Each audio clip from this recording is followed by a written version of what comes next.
Hi, I'm Michelle Cromer. This is your Creating a Meaningful Life tip and question of the week. I got the most interesting question that I nearly didn't bring to this community because I didn't know if I was really qualified to answer it, or at least all parts of it. So here's the question. What are your thoughts on artificial intelligence as it relates to Feng Shui, and what about Jesus and aliens? Doesn't this sound like a book title?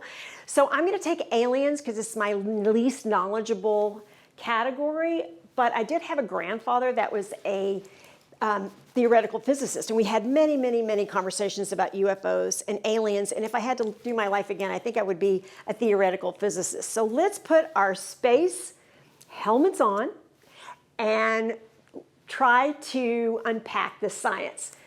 So if UFOs were spaceships from other star systems, I like to know, then how do they cross the interstellar void?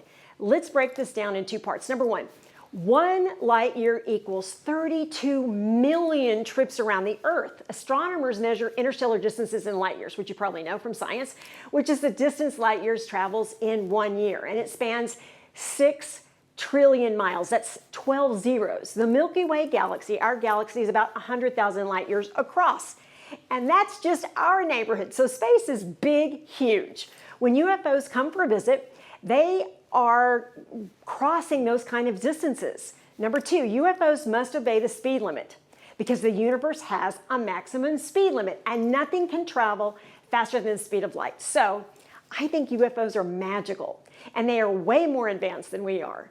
And how this relates to Feng Shui is they must have found a way to stay in the cosmic flow and manipulate the laws on their behalf. Okay, Jesus. Let's talk about Jesus. I do have a theology degree from the university, but Feng Shui is older than Jesus. So it had to have been around when he walked the earth, and I feel there's never been a human on our planet that had more balance and who brought more harmony and love to any situation. So he was always in the middle of Feng Shui, whether he realized it or not. Artificial intelligence. There's a big fear surrounding. I can feel it all over. And I was in New York last month speaking to my son August, who's a full professor at New York University, and he teaches at the Tisch School of Arts how artificial intelligence intersects art. So he broke it down to me in 4 parts, and I'm just going to take Chat GPT because I'm a writer, and so that was bringing a lot of fear to my world. So August explained to me that artificial intelligence and chat cannot have an original thought. And what happens is chat goes all over its data banks and answers a question that you might put in or writes a question.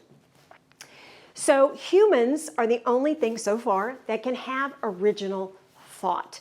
That's what makes us different. Of course, my son, being humble, said everything behind him comes into him when he's writing or he's teaching a class. So what is original thought anyway? But I hope that that takes the fear out, because in order to stay in the flow and the balance and harmony, which is Feng Shui with AI, that's what we all must do. So thanks for the really great questions, y'all. Please ask me questions at Michelle@michellekromer.com. Thanks.